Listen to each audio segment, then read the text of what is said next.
नुआपड़ा जिला बोडेन थाना अंतर्गत भैंसाबानी पंचायत पाटदरा घाटी मथान पहाड़ टर्निंग रे जड़े बाइक आरोही भारसाम्य हराई 40 फुट घाटी तलकू खसी पड़ा फल घटनास्थल में मृत्यु घटी। मृतक हेले बलांगीर जिला मांदाला पंचायत खोक्सा गाँवर संजय बेहेरा बयस 34।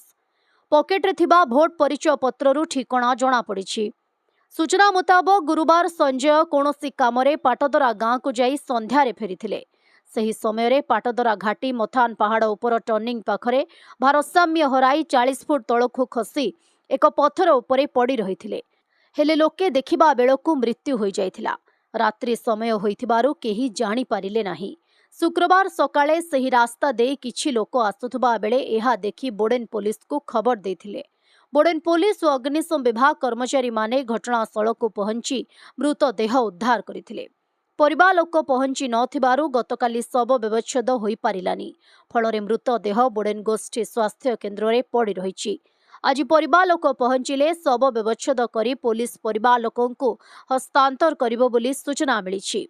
मृतदेह उद्धार समय बोडेन थाना सब इन्स्पेक्टर मंजुलता खेडेंगा और धरणीधर दास, हाबिलदार कृतिबास पान, कनेस्टेबल मोहन सबर तथा अग्निशम विभाग हाबिलदार सुरुचि प्रधान, सुनील कुमार बेहेरा, फायरमैन दिले जानी, पीतांबर भोई, पीतांबर जगदला प्रमुख दीर्घ समय अक्लांत परिश्रम करी घाटी तलरू मृतदेह उद्धार करथिले।